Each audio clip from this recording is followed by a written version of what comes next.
Bom dia, começamos aqui este Sob Escuta, hoje com Francisco Salgado Zenha, vice-presidente do Sporting para a área financeira, administrador da SAD e sócio, o que faz também, imagino, duplamente feliz nesta altura, seja pela vertente esportiva, seja a vertente financeira.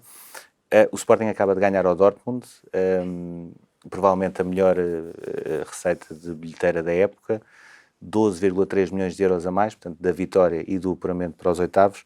Pergunto, este valor já estava orçamentado e, por outro lado, já tem destino também para ele? Em primeiro lugar, obrigado. Sim, de facto, foi uma grande vitória. Estamos muito satisfeitos e a resposta é não.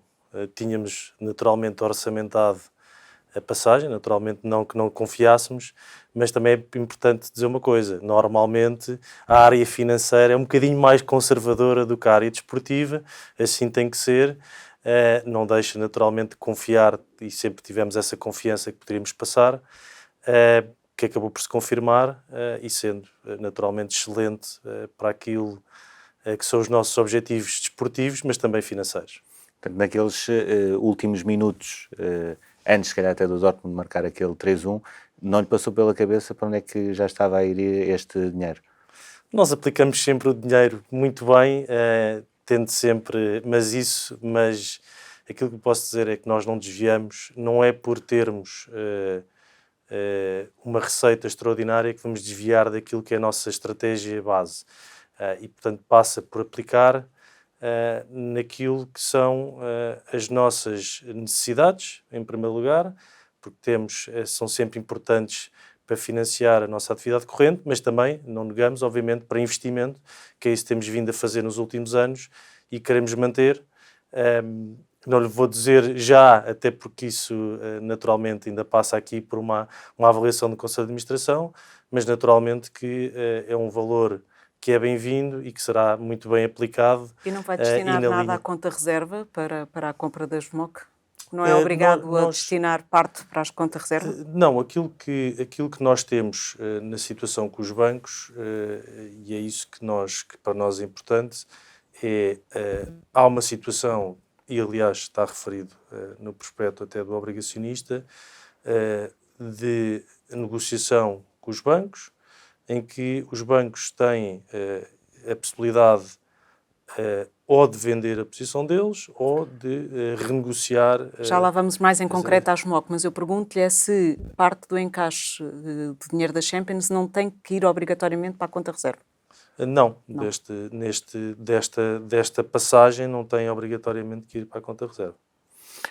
Mas em termos, e somando já estes valores todos de Liga dos Campeões, olhando para um orçamento à volta de 60 milhões, 75% do orçamento já está coberto só com receitas de Liga dos Campeões, mais coisa, menos coisa. Pergunto se era, e depois ainda virá uma marca de pool e eventualmente até uma passagem aos quartos de final. Pergunto-lhe se este era o ano que o Sporting precisava para começar a estabilizar as contas financeiramente e a partir daí começar, por um lado, a apresentar sempre resultados positivos e, por outro, ter alguma almofada para também fazer alguns investimentos ou pagar algumas coisas que vão ficando para trás.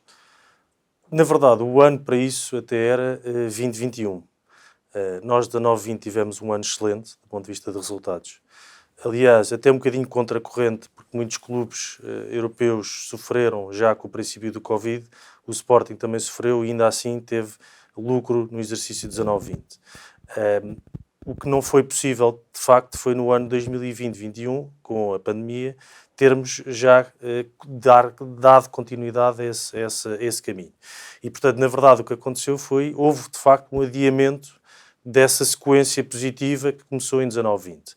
E agora estamos a voltar a esse caminho, a esse processo, com os resultados positivos. E aí, o que é que foi feito? Foi feito, numa primeira instância, uma redução de custos, um ajustamento da estrutura de custos do Grupo Sporting.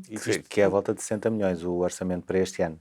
Não, quer dizer, o orçamento, a massa salarial é à volta de 60 milhões de euros. Mas o Sporting também, até o próprio clube, também reduziu a massa salarial na mesma proporção, à volta entre os 20% e os 25%, também nos últimos 2 anos. Aliás, desde que nós entramos, desde setembro de 2018, temos feito esse percurso. Isso não significa que vamos manter a cadência de redução de custos. Pelo contrário, significa que tínhamos que fazer numa primeira instância essa redução, tínhamos que fazer esse ajustamento, considerávamos que só assim podíamos trazer o necessário equilíbrio às finanças do Sporting, mas neste momento estamos sobretudo focados com as receitas. E é isso que tem vindo a acontecer do lado, já na parte desportiva, que nos tem ajudado agora com esta passagem da Liga dos Campeões, mas também estamos focados também nas outras áreas de negócio, com aquilo que tem vindo a ser feito já do ponto de vista de marketing, que é visível e que se tem refletido também, obviamente, com os resultados esportivos positivos, já nas outras áreas de negócio, como o merchandising, tivemos um aumento de 20% neste primeiro trimestre, em termos homólogos, comparado com um ano normal de 2019, não estou a comparar com o ano passado. Portanto, já não estão a sentir nenhum efeito da pandemia nesta época? Estamos a sentir efeito da pandemia, mas mesmo assim, em algumas linhas de negócio, estamos a conseguir exceder. Por exemplo, merchandising, que eu estava a dizer que aumentámos 20% quando comparado com o primeiro trimestre de 2019-2020, que ainda não tinha, que não havia pandemia ainda, aumentámos 20%. O que é que isto quer dizer? Quer dizer que, em termos relativos, este aumento deveria ser ainda maior, porque não nos podemos esquecer que no primeiro trimestre deste ano tivemos, por exemplo, apenas 50% do estádio aberto. Atenção que os 100% do estádio só começaram no segundo trimestre, que ainda não tem reflexo nas contas do primeiro trimestre. O que é que isto quer dizer? Que, e outro ponto importante, grande parte da receita, por exemplo, do merchandising do Sporting, vem do dia de jogo. As pessoas vão ao estádio, consomem no dia de jogo. O que é que isto significa? Que, obviamente, este aumento podia ter sido ainda maior. O que é que isto significa? Que ainda podemos potenciar mais as receitas. Estamos a tomar medidas para isso. Sabemos que é por aí que podemos crescer e algumas das medidas que ainda vamos anunciar vão ajudar a melhorar a performance dessas receitas. Ainda vamos anunciar, havemos de anunciar. Mas do lado dos custos? Não, do lado das receitas, sobretudo, aquilo que procuramos fazer é melhorar cada vez mais a experiência do sócio, do adepto, e melhorar cada vez mais e otimizar cada vez mais o lado das receitas daquilo que nós chamamos de negócio, que não está diretamente ligado com o futebol. Não é? O que é o futebol? É as vendas de jogadores e aquilo que se passa dentro de campo. E, portanto, aqui, voltando um bocadinho atrás, aquilo que eu dividiria era, nós temos 2 áreas essenciais de negócio. Temos uma área de negócio que é ligada ao futebol, que passa pela venda de jogadores, e que é um modelo que está, enfim, implementado em Portugal e num país como Portugal, e depois temos, e eu também já explico o porquê, e depois temos o outro lado, que é, se quisermos, o negócio extra-futebol, que está naturalmente, indiretamente associado à performance desportiva e ao futebol, mas que são as outras linhas de negócio, comercial, merchandising, a própria bilhética, de certa maneira. Mas não acho, por exemplo, que o Sporting sempre teve um gap demasiado grande em relação ao Benfica e ao Futebol Clube do Porto a nível de receitas? Porque eles conseguem gerar volumes de receitas superiores a 200 milhões e o Sporting sempre teve dificuldades, sobretudo na parte da receita, a não ser os encaixes pela venda de ativos. Eu acho que, se olharmos para as contas, e eu não quero estar aqui demasiado a comparar com A e B, mas se olharmos para as contas dos 3 grandes, a maior diferença, ou a maior diferença nos últimos anos e nos anos em que uns clubes estavam na Champions League e o Sporting não, passa exatamente por isso, competições europeias. O caso do Futebol Clube do Porto é paradigmático, portanto, aquilo que a grande diferença passava por aí. Mas eu também acho que o modelo de negócio dos clubes portugueses e, na minha opinião, do Sporting, não pode estar assente na participação na Liga dos Campeões. Nós temos de ter capacidade para flexibilizar em função de estarmos ou não estarmos. E foi isso que nós também fizemos a nível de custos. Nós hoje, a nível de custos, estamos preparados para estar em ambas as competições, querendo estar sempre na Liga dos Campeões. Se por acaso não estivermos temos hoje uma estrutura flexível e preparada para não estar e ajustar caso não estejamos. E eu acho que esse deve ser o modelo. Esse, para mim, é o modelo certo e é o modelo que mais se ajusta àquilo que é o futebol português, porque, na verdade, em termos de acesso à Liga dos Campeões, temos apenas, agora que estamos no 6º lugar do ranking, 2 lugares diretos. Portanto, garante que este ano vai ter, este ano desportivo e este ano fiscal vosso, vai ter resultados positivos, e o que nos está a dizer é que acredita que para a frente também terão, mesmo sem Champions ou Liga Europa. Acredito que sim. Acredito que mesmo sem Champions League, o Sporting tem que ser capaz de gerar lucro. Mas isso não significa, isso é que para mim é crítico, e eu também já explico, que se perca a competitividade. E nós provámos isto... Com venda de jogadores, é o que nos está a dizer, não? Provámos isto nos últimos anos. Ou seja, nós fizemos ajustamentos na estrutura de custos, portanto, concretamente reduzimos massa salarial e não deixámos de ser competitivos por isso. Aliás, tivemos um ano excelente no ano passado, não só a nível de futebol, mas também a nível de modalidades. Isto significa que, repito, vamos continuar Não vamos, mas sabemos que aquele ajuste não ia afetar a competitividade desportiva das modalidades e do futebol. Porquê? Porque não é necessariamente por termos mais atletas a ganhar mais que a equipa vai ser mais competitiva. Temos é que conseguir arranjar o equilíbrio.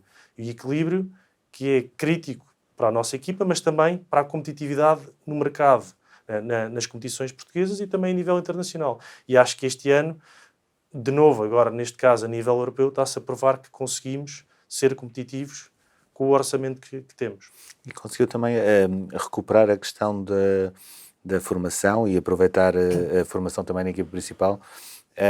Temos o caso do Nuno Mendes, que já rendeu 7 milhões pelo empréstimo. Perguntava se os 40 milhões, se é uma obrigação contratual ou se é uma convicção da parte das pessoas do Sporting de que o Paris Saint-Germain no final da época vai bater essa cláusula dos 40 milhões, o que será também mais um jackpot para reforçar a nível de receitas do clube. Sim, aquilo que há é uma opção por parte do Paris Saint-Germain. Portanto, não é obrigatório o Paris Saint-Germain... Tem a opção de exercer ou não essa cláusula. Agora, em primeiro lugar, o negócio do Nuno Mendes é um negócio sempre interessante para nós, porque emprestar um jogador por 7 milhões de anos não é necessariamente um mau negócio com o Sporting. Mas eu acho que queria voltar um bocadinho atrás aqui à questão que o Bruno levantou do modelo de negócio e da venda de jogadores. Há uma coisa que é preciso perceber. Se olharmos para o ranking dos clubes, se olharmos para o ranking das ligas a nível europeu, portanto, ranking UEFA, nos últimos 5 anos houve 8 competições, 8 ligas que ocuparam os 7 primeiros lugares. Os top 5, portanto, temos Inglaterra, Espanha, Alemanha, Itália e França. E depois tivemos, há 5 anos estava a Rússia em 6º, Portugal em 7º e a Holanda, que estava mais abaixo há 5 anos, agora ocupa o 7º lugar e está próximo de Portugal. Portanto, destes 8 países, os outros 7 que não Portugal ocupam os 7 primeiros lugares do ranking europeu em termos económicos, PIB nominal. E Portugal ocupa o 20º. E isto segundo os dados da OCDE. Portanto, o que é que isto significa? Porque é que Portugal se intromete entre os países mais ricos? E aqui vem aquilo que nós acreditamos que é um modelo certo para Portugal. Porquê? Porque Portugal tem, de facto, culturalmente, uma capacidade de desenvolver jogadores que outros países não têm. Tem uma capacidade, tem uma formação que tem vindo a desenvolver ao longo dos últimos anos, que muitos outros países ainda não conseguiram atingir e desenvolver. E tem também, obviamente, é um país que, enfim, permite uma adaptação mais fácil a muitos jogadores, sobretudo também que vêm de mercados, nomeadamente da América do Sul, e que lhes permite depois fazer a ponte, inclusivamente, para para clubes mais ricos e contratos mais generosos. E, portanto, Portugal posiciona-se como um país plataforma e um mercado plataforma. E nós temos consciência disso e temos que perceber também que aquilo que nos permite ser competitivos a nível europeu é exatamente sermos esse tipo de mercado. Temos outra forma de também mantermos lá em cima, que é, obviamente, e é isso que estamos a tentar, inclusivamente com a centralização dos direitos televisivos, é tornar o produto português, portanto a Liga Portuguesa, mais forte, cada vez mais interessante e gerar esse próprio interesse aqui dentro. Mas não é fácil e, portanto, e isso é um caminho que ainda vai demorar e que não nos dá garantias que por si só nos permita ser competitivos. Portanto, o nosso modelo tem que continuar a passar por aí. Por vender jogadores. Vender jogadores, não há dúvida nenhuma, mas preferência temos uma formação. coisa... Como? Preferência e formação, imagino. Mas temos uma coisa que estamos a fazer cada vez mais, e o Sporting isso que está a conseguir cada vez mais, é mitigar a dependência de venda de jogadores. Como? Reduzindo cada vez mais o déficit operacional sem venda de jogadores. Aliás, arrisco-me a dizer que com esta participação na Liga dos Campeões, nós provavelmente acabamos este ano com um lucro operacional, sem vendas de jogadores. Portanto, esse é o caminho que nós temos que trilhar, sabendo que a venda de jogadores permite-nos sempre, curiosamente, e até parece contraditório, mas não é, ser mais competitivos. Porquê? Porque nós podemos vender 1 ou 2 jogadores, mas somos capazes de gerar jogadores, se calhar com um potencial tão grande como aqueles que vendemos, e além disso, fazemos retorno financeiro. E voltando aos jogadores de formação, que é a pergunta que o Bruno ia fazer, para lhe dar um número, e acho que isso é autoexplicativo, nos últimos 10 anos o Sporting fez 50% das vendas de jogadores em jogadores de formação. Portanto, obviamente que temos consciência que os jogadores de formação são aquilo que nós mais capacidade temos de criar valor e também, e para nós isso é óbvio, também são os jogadores da formação que nos permite manter a nossa identidade. Mas há aqui também um movimento novo, que já explicou que teve impacto nulo nas contas, que é a transação do Rodrigo Fernandes para o Porto e da chegada do Marco Cruz. Portanto, cada um custou 11 milhões de euros. Portanto, na verdade, o Marco Cruz fica como a terceira maior compra de sempre da SAD. Aquilo que eu perguntava é, tem impacto nulo nas contas do Sporting? Perguntava se também tem impacto nulo nas contas do Futebol Clube do Porto. Porque, por norma, poder-se-á fazer um movimento onde aquilo que se compra é diluído pelos anos de contrato e aquilo que se recebe entra num só exercício. O Sporting já percebi que não fez isso, ao dizer que teve impacto zero. Pergunto se é possível os outros clubes também fazerem isso e o que é que acha sobre isso. Bruno, isso terá que perguntar ao Futebol Clube do Porto, porque nós... Mas acha que é um caminho, não acha que é um caminho perigoso de estar a empurrar problemas para a frente? A nossa gestão e a nossa forma de trabalhar é tentar fazer aquilo que consideramos o mais acertado do ponto de vista financeiro e, neste caso, contabilístico. Porquê? Porque aquilo que tem sido e vai continuar a ser a nossa bandeira é transparência, é a credibilidade e é que o reporte financeiro seja o mais preciso e realístico possível. E, portanto, é assim que trabalhamos. E temos sempre o cuidado de, como foi o caso, eu vou-lhe dar o exemplo, nós reportámos as contas trimestrais que não são auditadas, mas fizemos questão de rever as contas com o nosso auditor e dos temas que eventualmente possam ser mais sensíveis ou mais suscetíveis de haver interpretações diferentes, garantimos que elas são coincidentes. E estamos completamente confortáveis, inclusivamente para efeitos do empréstimo obrigacionista fizemos uma revisão limitada com o auditor e, portanto, assim fizemos. E aquilo que fizemos no caso do Marco Cruz e do Rodrigo Fernandes é o mais prudente possível. Ou seja, não existe mais prudente porque o impacto nos resultados foi literalmente zero.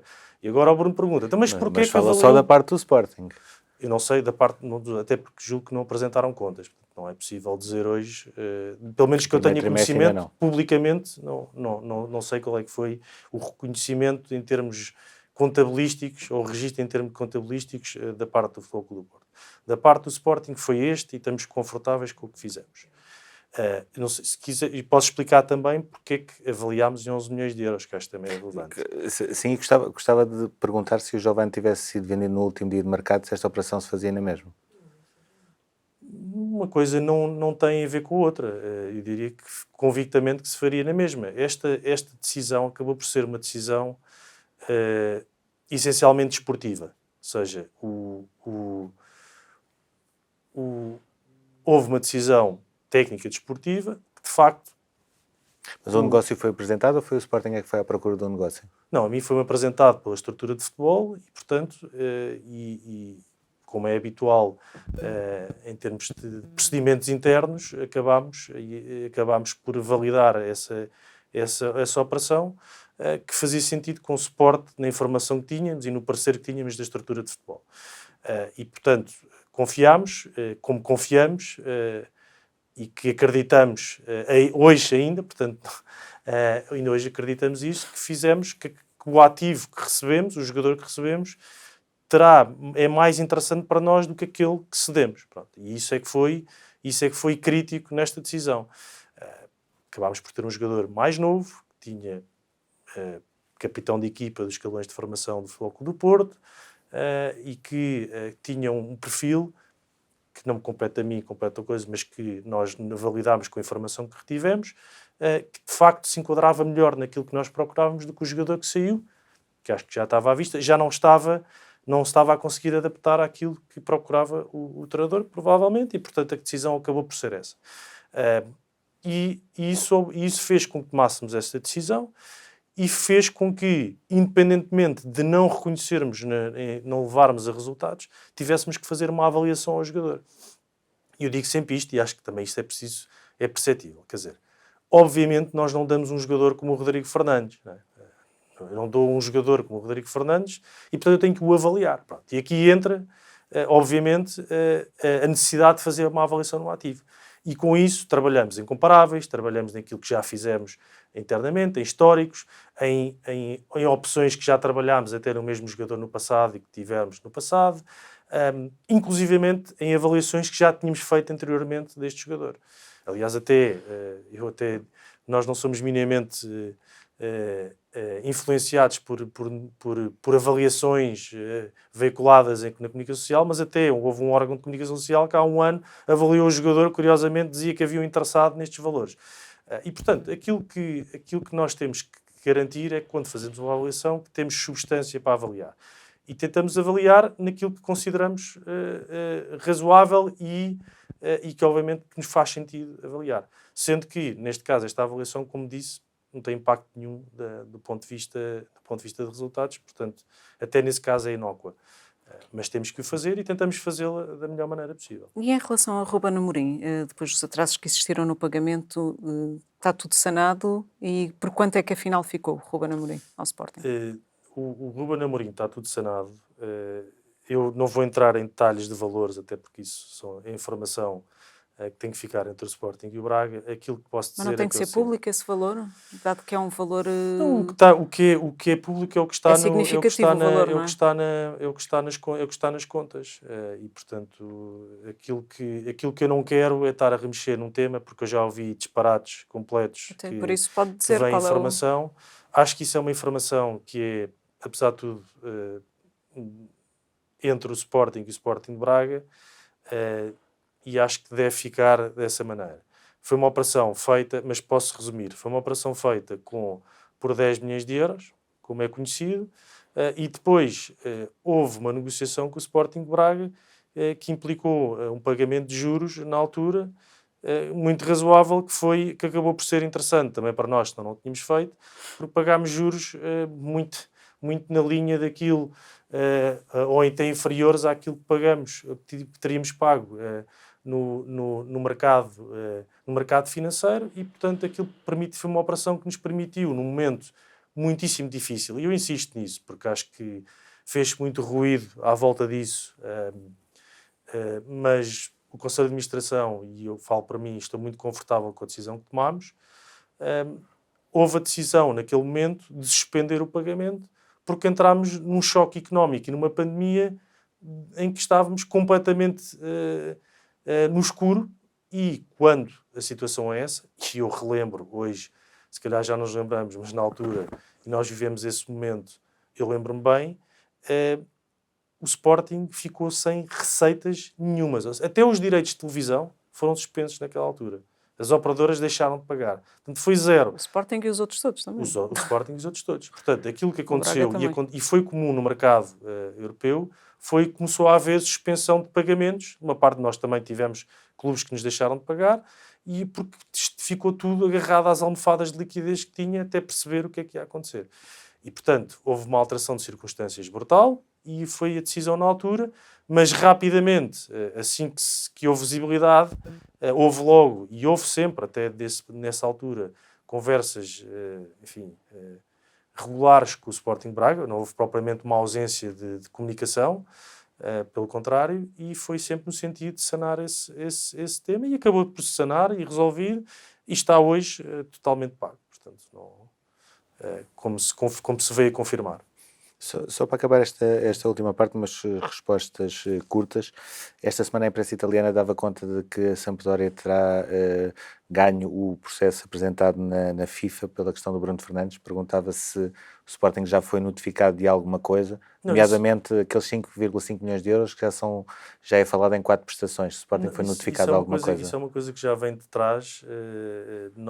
É um tema que ainda está a ser discutido. Portanto, ainda não há uma decisão final sobre isso. Ainda está a ser discutido, há apenas uma decisão parcial, nem sequer é total.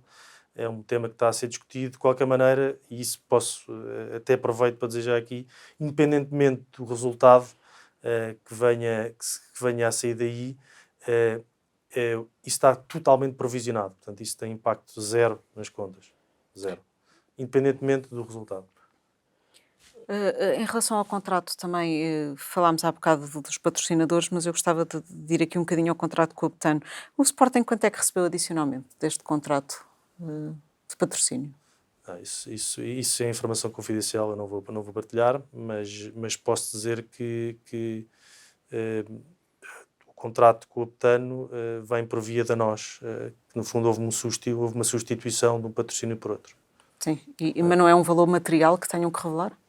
Não é um valor material e é um acordo que é feito com a nós. E houve contratos de patrocínios renegociados por causa da pandemia?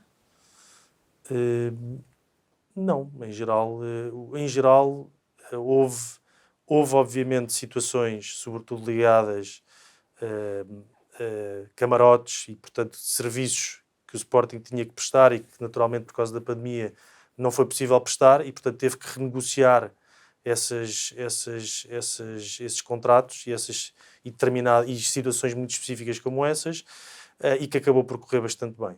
Aliás, nós até durante o ano 2021 tivemos a nível de publicidade e patrocínios um valor muito idêntico a um ano normal, porque aí sim conseguimos manter mais ou menos o mesmo nível de receitas, porque conseguimos aproveitar o facto do estádio estar fechado para ter mais spots publicitários disponíveis. Portanto, até foi das linhas que conseguimos manter mais constante durante o ano de pandemia. As dificuldades que tivemos foi naturalmente nos camarotes, em que muitos dos nossos sponsors também têm direito e, portanto, aí houve necessidade de renegociar, mas foi essencialmente isso.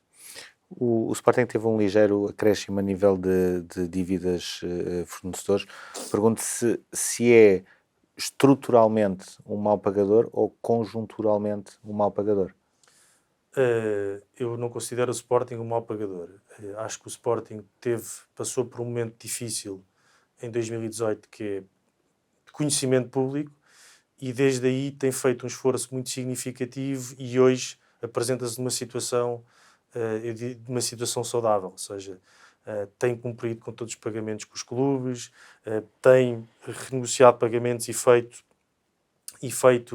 trabalhado bem com os fornecedores, tem naturalmente picos em função daquilo que foi a pandemia e num ano em que o Sporting perdeu 30 milhões de euros, num ano não, mas num período durante a pandemia perdeu 30 milhões de euros e, portanto, foi isso que nós trabalhámos também durante esse período, foi renegociação de pagamentos, mas diria que o aumento dos fornecedores foi muito ligeiro para um ano em que foi essencialmente um ano, como eu disse, em que procurámos renegociar pagamentos pelas dificuldades que tivemos a nível de receitas, e mesmo assim conseguimos aumentar muito pouco. O que é que isso significa? Significa que nos próximos anos, durante os próximos anos, e quando digo os próximos anos inclui este ano, a tendência será garantidamente a ver reduzida o passivo com os fornecedores.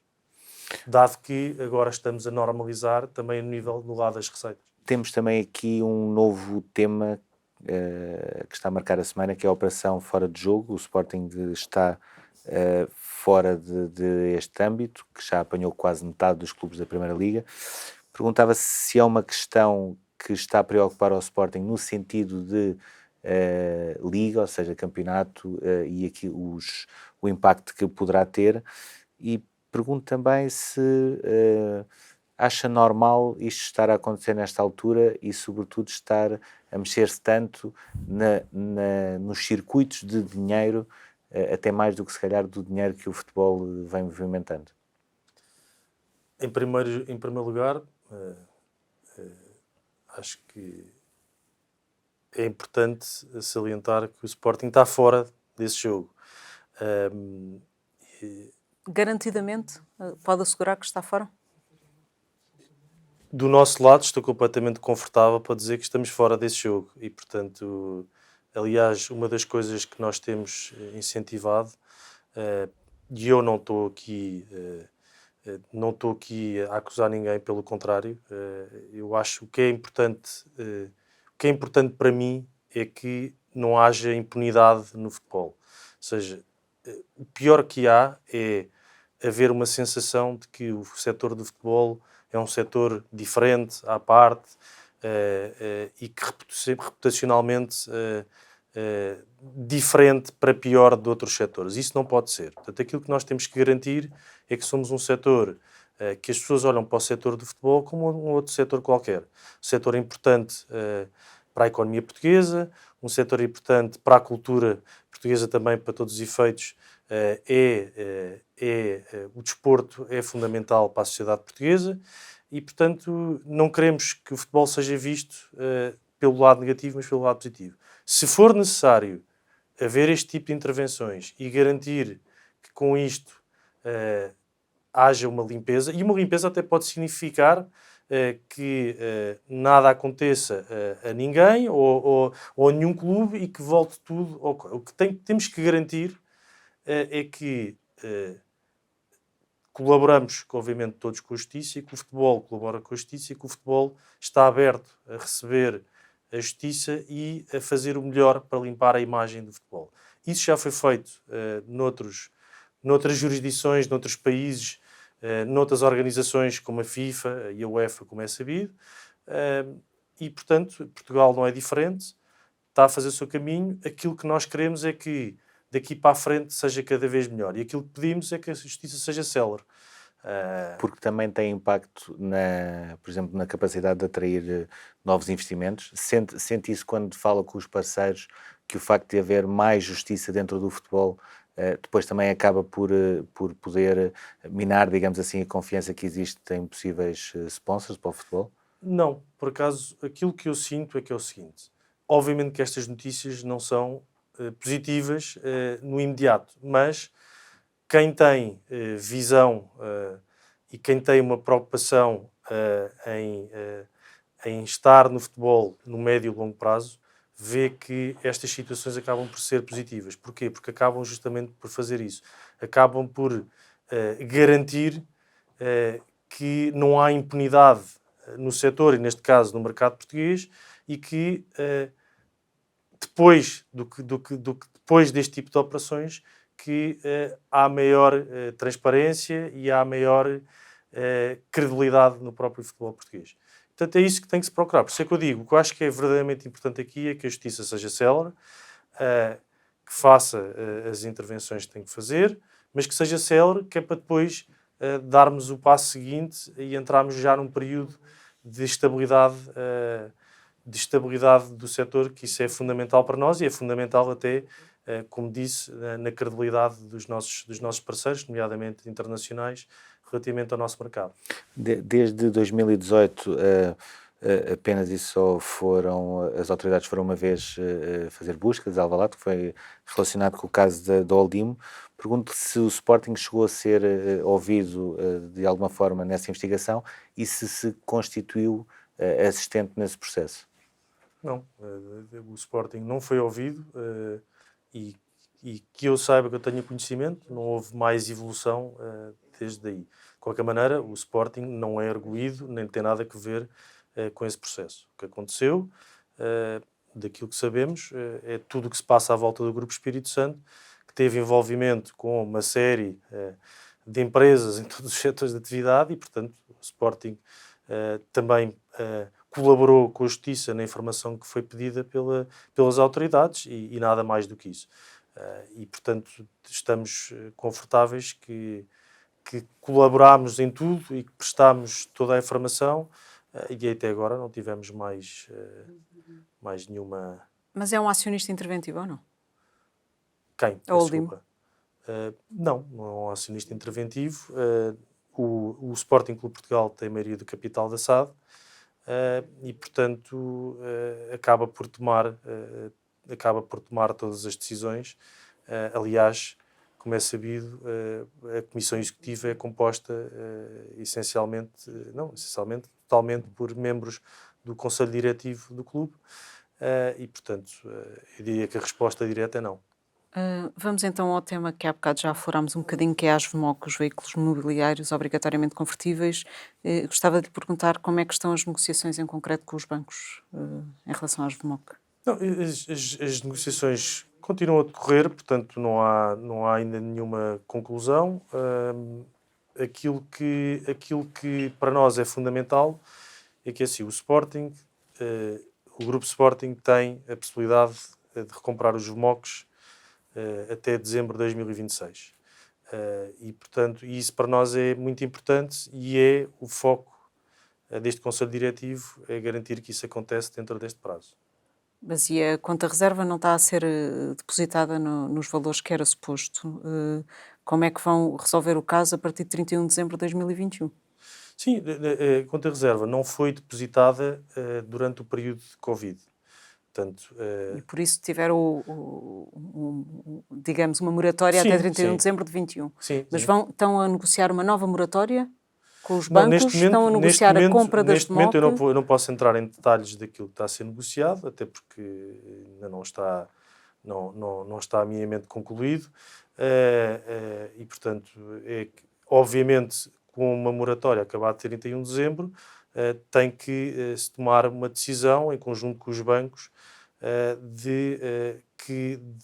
do que se vai fazer no momento subsequente. Pronto, o conforto que temos, e acho que isso temos transmitido, é que temos estado, ou seja, temos uma excelente, eu acho que posso ter uma excelente relação com os bancos, tem sido muitíssimo construtiva sempre. Inclusivamente os bancos, ambos, tanto o BCP como o Novo Banco, através do Banco PS, têm estado a participar na colocação do nosso empréstimo obrigacionista e, portanto, isso é um sinal de que a nossa colaboração continua e que há vontade O Novo Banco não de está. tomar O Novo Banco não é colocador da emissão. através do Banco Best. Sim, mas o Banco Best tem gestão autónoma, não é? Portanto, não é bem o Novo Banco que é o colocador. Não estou a dizer que o Novo Banco é, mas quer dizer, acho que Portanto, as coisas estão mais difíceis com o Novo Banco do que com o BCP? Não necessariamente. Julgo que a decisão do Novo Banco tem a ver que o Novo Banco também não participou nas outras emissões dos outros clubes de futebol. É uma decisão apenas estratégica. Mas aquilo que o meu ponto é que, e aliás, temos, se não estou em erro, são 10 bancos a colocar este empréstimo obrigacionista. Portanto, aquilo que é importante é as moratórias foram muito comuns e são muito comuns, como é amplamente sabido, num período difícil como foi este. O Sporting tem, desde a reestruturação de 2014, sido feito um esforço muito grande e amortizou uma parte significativa da dívida. E, portanto, aquilo que eu posso dizer, e acho que estou confortável para dizer, é que aquela reestruturação de 2014 foi bem sucedida. Portanto, obviamente que ainda tem e, sobretudo, é um acordo que já está bastante desatualizado e por isso é que até cria estas moratórias, porque de facto é um acordo que está assente em mecanismos que já não fazem especial sentido, o tal excesso de venda de passes, que era um momento em que o futebol e, sobretudo, o volume de transferências do futebol tinha valores completamente diferentes daqueles que tem hoje, porque houve uma inflação brutal no mundo do futebol, sobretudo em 2017 com a venda do Neymar, em que houve um crescimento do volume de transferências a nível mundial de 40% sensivelmente, e, portanto, é óbvio que esse acordo, em alguns mecanismos, está desatualizado. Nós temos vindo a atualizar, já fizemos uma atualização em 2019, ainda assim, aquilo que vamos procurando é sempre ir fazendo mais ajustamentos para ir corrigindo sobretudo algumas das cláusulas, digamos, que estão e de alguns dos mecanismos que estão mais desajustados. Mas em termos genéricos, foi um acordo que teve bastante sucesso dentro daquilo que foi possível naquele momento. E esse é, no fundo, o desafio que ainda temos. E por isso é que estamos numa situação em que pedimos uma moratória, estamos numa situação em que estamos a renegociar com os bancos. Mas, em termos essenciais, eu julgo que as conversas com os bancos, e eu julgo que posso dizer desde 2014, apesar de nós só termos entrado desde 2018, foram sendo construtivas ao longo destes anos e sempre no sentido de ir ao encontro daquilo que era bom para ambas as partes. E acho que, sinceramente, tem acontecido. Era importante recomprar a Osmoc até ao final do mandato? Nós não estamos... Em termos de projeto de mandato, digamos assim, ou seja, em março, abril vai haver eleições, era uma bandeira importante ou acham que não é um assunto necessariamente vital? Nós não nos movemos por razões políticas, ou seja, nós movemos para tentar fazer o melhor para o Sporting. E o melhor para o Sporting é comprar os MOGs. E quanto mais depressa, melhor. Nós temos consciência disso. Nós queremos ter uma maior participação no capital da SAD, nós clube, o mais depressa possível. Portanto, isso estamos todos de acordo. Agora, temos que fazê-lo dentro das nossas possibilidades e sem pôr em causa tudo o resto. Quer dizer, nós temos que ter cuidado para não pôr em causa, por exemplo, o projeto, a estratégia que estamos a definir para o Grupo Sporting, a nível tudo, financeiro, de competitividade esportiva, que por sua vez, depois é um ciclo vicioso, vai permitir melhores resultados financeiros, porque há uma decisão ou porque queremos comprar. E, portanto, temos que ter essa capacidade. E para ter essa capacidade temos que criar condições para a ter. E, obviamente, isso é óbvio, durante a pandemia não vos foi possível comprar os VMOCs. Isso não foi. Mas como é que vão conseguir esse dinheiro para comprar VMOCs? E faço uma pergunta subsequente a esta, que é: os 30 cêntimos que estão acordados podem baixar? Tudo pode baixar se for negociado. Isso não há dúvida Mas nenhuma. é esse o ponto de negociação com o Sporting, é tentar abaixar os 30 cêntimos? Eu não vou insistir, não posso, nem vou entrar em detalhes de negociações, até porque não estamos, não é o momento para isso. Aquilo que posso dizer é que sempre deste acordo, tanto em negociações passadas e as conversas que vamos mantendo, a ideia é sempre arranjar uma forma que seja interessante para ambas as partes em tudo. Ou seja, que os bancos, obviamente, tenham o reembolso o mais depressa possível e o máximo possível, e o Sporting tenha as condições para continuar a desenvolver a sua atividade com a maior capacidade possível. E é um bocadinho isso que estamos a entrar. Eu não quero ser demasiado ambíguo ou vago nesta resposta, mas de facto isto é um tema que eu não posso entrar em mais detalhe. Aliás, nós já comunicámos isso no prospecto. Terá que acontecer alguma coisa, naturalmente, até dezembro. Procuraremos resolver isso até dezembro, naturalmente. Já aconteceu no passado não se resolver. Se for o caso, pode haver e poderemos ter extensões de moratórias. Isso Mas já está aconteceu. mesmo convencido que consegue uma extensão de moratória, é isso? Ou seja, que não vai aqui entrar em nenhum tipo de incumprimento? Não, eu, obviamente que estou convencido que não vai haver. Mas, no entanto, não quer dizer que eu não consigo, e isso eu tenho que deixar aqui, ter cuidado. os riscos, eu não posso até nesta fase estar a entrar mais detalhe do que isto, os riscos estão explicados no prospecto, a moratória acaba de facto dia 31 de dezembro, agora, obviamente que se nós não tivéssemos convicção de que isso tudo se resolveria até lá, provavelmente não estaríamos a emitir um empréstimo obrigacionista. Portanto, é óbvio que temos essa convicção, é óbvio que estamos convencidos que podemos consegui-lo nos prazos previstos e num cenário que, por alguma razão, possa demorar um bocadinho mais, que há sensibilidade, como houve no passado, por parte dos bancos, numa lógica sempre construtiva de dar mais tempo para se chegar a um entendimento. Já foram noticiadas várias vezes a possibilidade de haver um acordo de financiamento com a Apollo. Eu gostava de perceber o que é que está em concreto a ser negociado com a Apollo, se a Apollo pode ser um financiador do Sporting para comprar, nomeadamente, as VMOC.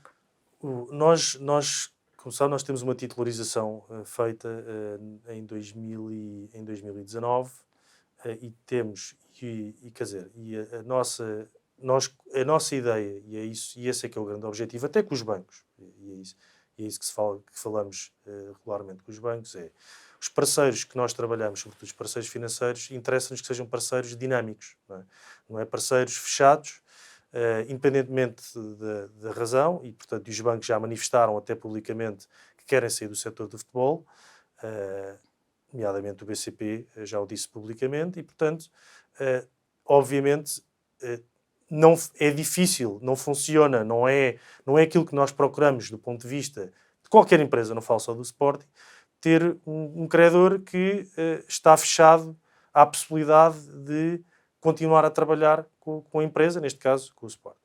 E portanto, obviamente preferimos trabalhar com uma instituição de crédito, neste caso um investidor, como foi o caso de quem fez a titularização de 2019, do que com alguém que depois não quer dar seguimento. E, obviamente, há a possibilidade, numa situação dessas, de podermos utilizar um parceiro que já trabalha connosco, ou uma alternativa, mas, obviamente, conhecemos os parceiros que trabalham connosco e temos tipicamente preferência, para poder ser mais ativo connosco. Sempre numa lógica de ser financiador e não mais do que isso, só para deixar claro. E até porque já havia notícias que podia haver... Portanto, isso é sempre numa lógica de crédito. E em que montantes é que a Apollo poderia entrar agora? Isso depende de muita coisa. Depende das nossas necessidades e isso não está definido. Eu recordo-me, tinha acabado de chegar ainda a Marina, não era a vice-presidente do Sporting, não tinham sido as eleições, e numa entrevista falava que a hipótese de algum dia o Sporting perder a maioria do capital social da SAD estava completamente posto de parte por uma questão clubística, digamos assim, ou seja, as pessoas não estavam preparadas para perder a maioria. Pergunto se depois de quase um mandato inteiro, do ponto de vista financeiro e até do ponto de vista mais institucional, se sente que estão criadas condições para se pensar de outra maneira em relação a algum dia poder haver um acionista maioritário que não o Sporting? Em primeiro lugar, eu acho que o crítico, e é isso que nós estamos focados, é recomprar os VMOCs. Acho que nem nós, Conselho de Administração, nem Conselho Diretivo, nem os sócios estariam à espera de outra coisa. A partir do momento em que o clube compra os VMOCs, o clube fica com uma participação muito grande, muito significativa, estamos a falar de perto de 90%, próximo de 90% no capital da SAD. E aí terá que tomar decisões. Não está nenhuma decisão tomada, isto é uma coisa que terá que ser falada com os sócios. Aquilo que é o nosso entendimento é que manterá sempre a maioria do capital da SAD, mas que pode haver a possibilidade, caso faça sentido e caso os sócios queiram, e isso será sempre uma decisão dos sócios, de poder vender uma parte minoritária, caso isso permita e se traduza em maior capacidade de investimento, por exemplo, por parte do clube, e que isso, no fundo gera valor para o clube. Quase até 40%, ficando sempre com os 50 mais 1. Os 50 mais 1 é uma coisa que nunca muda. Depois até aos 40%, sim, eventualmente poderá... Eu acho que, obviamente, não será o Conselho Diretivo, muito menos eu, que vão decidir aquilo que os sócios querem. Os sócios é que tomarão a decisão. A convicção que nós temos é que os sócios querem, podem estar dispostos, como estiveram no passado, a vender uma minoria do capital da SAD. Se isso, e aí, caso contrário, acho que neste Conselho Diretivo fará qualquer proposta nesse sentido, se isso permitir, de facto, uma maior capacidade de investimento e se tiver um propósito que é óbvio de criação de valor para o clube. Isso é óbvio. Mas podem comprar as VMOC só de um banco, por exemplo, e o outro não? E o outro exercer? Isso é um tema que julgo que é possível comprar parte dos VMOCs. Portanto, diria que sim, mas é possível comprar parte dos VMOCs. O Sporting não é obrigado a melhor. Não estão os dois ligados? Não está previsto a compra na totalidade dos VMOCs ao mesmo tempo. Portanto, os VMOCs podem ser comprados de forma gradual, parcial. E, portanto, essa hipótese obviamente existe. Daquilo que temos estado a falar, está já a falar muito de um médio prazo também. Imagino que não me vá aqui confirmar uma recandidatura à presidência, ainda não foi feito por ninguém, mas existe de facto esse projeto. Olhando agora para o curto prazo, esta emissão obrigacionista, como é que está a correr? E se pensa que poderá chegar aos 50 milhões que foi aprovado na Assembleia Geral da SAD? Em primeiro lugar, só dar aqui uma nota. A convicção, obviamente, é que vai correr bem. Portanto, se não tivesse essa convicção... Estava a dar a nota sobre a candidatura. Se tivesse... essa vou saltar por razões óbvias. Em relação ao OPS, à obrigação que estamos agora a comercializar, é óbvio que a nossa convicção é que vai correr bem. Acho que a convicção também dos bancos, porque senão não emitiriam. E, portanto, isso estamos... Acho que, quer dizer... Correr bem é dar o salto para os 50. Sinceramente, quem emitiu há 3 anos, nas condições que emitimos, e levantámos 26 milhões de euros... Pois não conseguiram os 30 milhões, não é? Sim, mas emitimos quase 26 milhões de euros numa situação em que, não sei se recordam, mas no dia em que começámos a comercializar, o ex-presidente foi constituído arguido. Depois do cenário que tinha acontecido naquele verão. Com uma situação, ou seja, em termos... contexto da altura comparado com o contexto de hoje é completamente oposto. E, portanto, obviamente que a nossa convicção é que este corre muito melhor. Agora, dizer-me os 50 milhões, voltando aos 50 milhões, não estou e posso...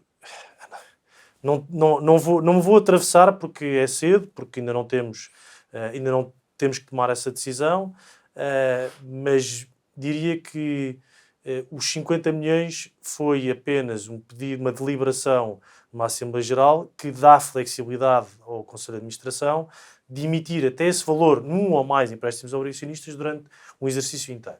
Isso é sempre um valor que nós procuramos para nos dar aqui alguma almofada para o fazer.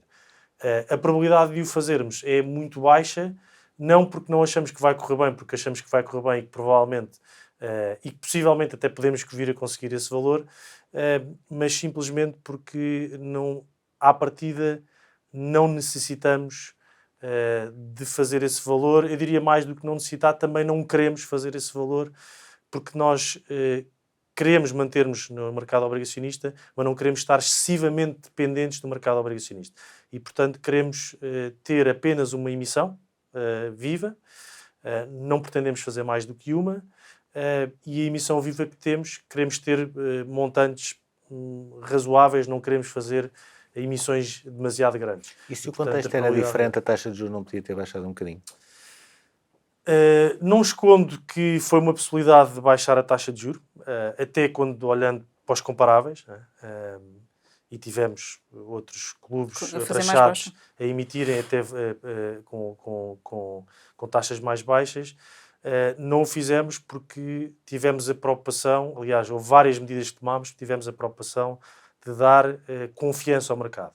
Achamos que depois do adiamento de 2015 quisemos dar credibilidade ao mercado fizemos em condições difíceis a 2018 e reembolsámos o anterior, e agora quisemos passar essa mensagem de que, vamos reembolsar o anterior sem estarmos dependentes desse dinheiro Que é, para... 26,7, que é exatamente... não é? Já foi reembolsado. Olha, eu já recebi o meu dinheiro na conta. Já lá está. Já tenho o dinheiro na conta. Portanto, não estamos dependentes do dinheiro do empréstimo anterior para fazer o novo, provámos isso e quisemos manter a taxa para dar força e para incentivar o investidor. Mas isso também não dá a ideia de que há aqui ainda um risco Sporting? Eu julgo que não, porque eu acho que o investidor deve fazer duas coisas. Obviamente, ver o risco do emitente, e temos um prospecto que eu acho que está muitíssimo detalhado relativamente a isso, e recomendo sempre que o façam, mas também, e deve olhar para aquilo que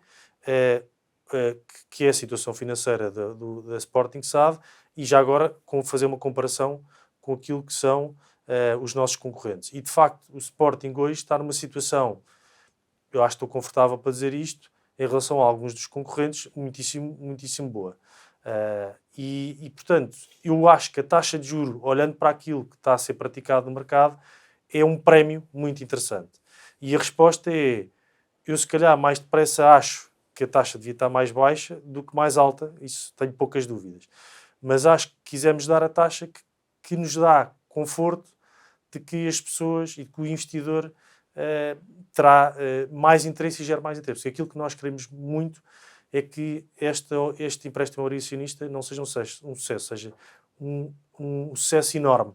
Portanto, que seja de facto um empréstimo que haja muita procura e que nos permita mostrar a força daquilo que é o Sporting hoje, e sobretudo em comparação com aquilo que foi, por exemplo, há 3 anos. Mas não indo aos tais 50 milhões, pode ir um bocadinho mais do que os 30? Isso seria um sucesso enorme? Ou está só a falar da procura? Não, eu estou sobretudo a falar da procura. Pois, em função da procura, obviamente, podemos emitir mais ou menos. Menos não vamos emitir, mas podemos emitir mais. Só se correr mal, não é? Só se corresse mal, e eu isso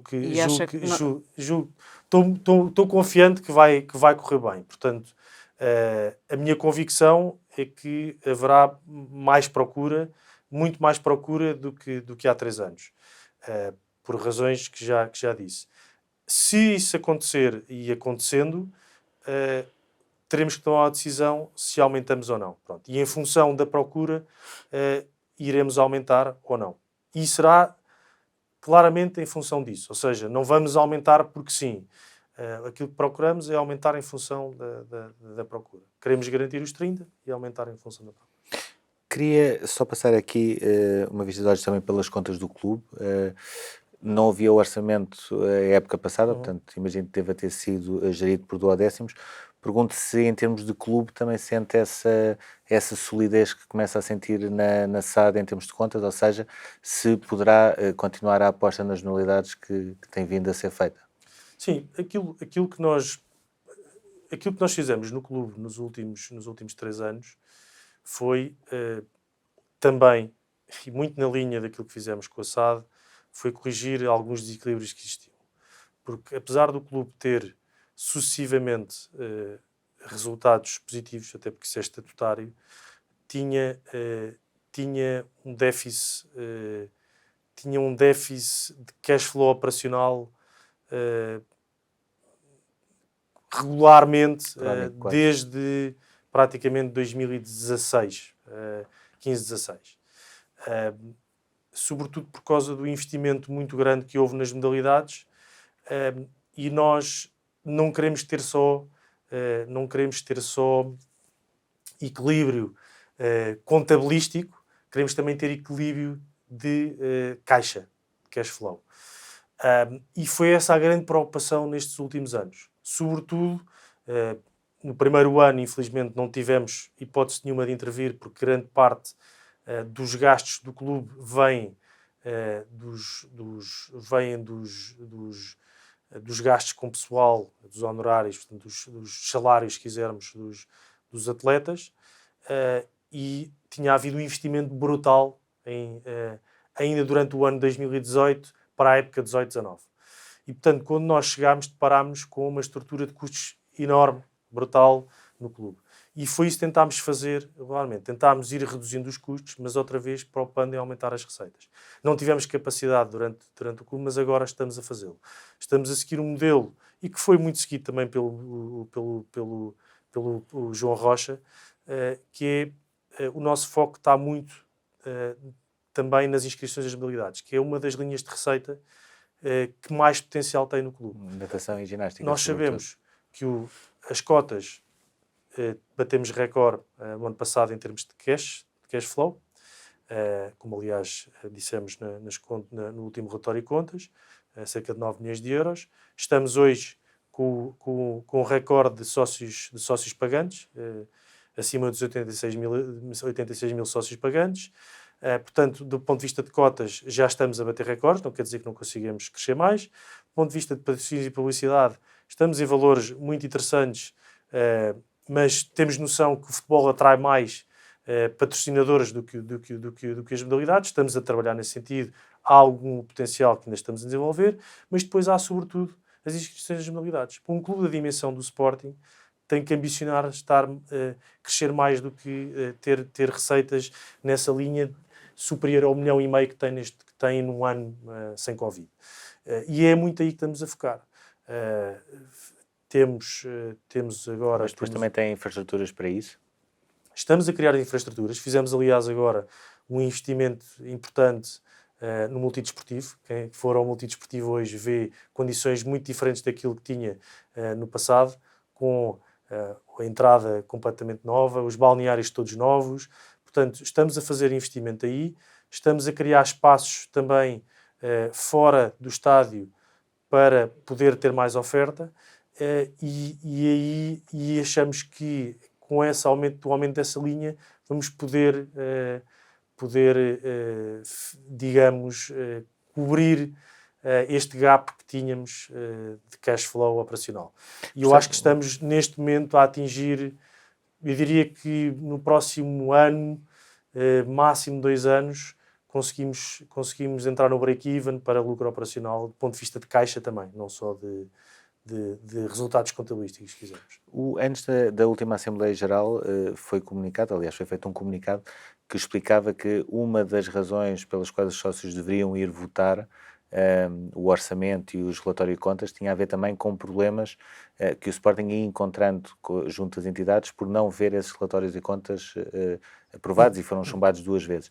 Pergunto que tipo de problemas é que existiram, tendo em conta que o relatório de contas, chumbado ou aprovado, é sempre a mesma coisa, não é daqueles que não mexem, ao contrário do orçamento, que depois chumbado eventualmente se pode mexer. Mas que tipo de problemas é que o Sporting foi encontrando junto às entidades por ter esses relatórios e contas chumbados? Vou-lhe dar um exemplo. O acordo com os bancos está previsto que o Sporting apresente relatórios de contas consolidados. Nós não conseguimos apresentar relatório de contas consolidados se há umas contas individuais que não estão aprovadas.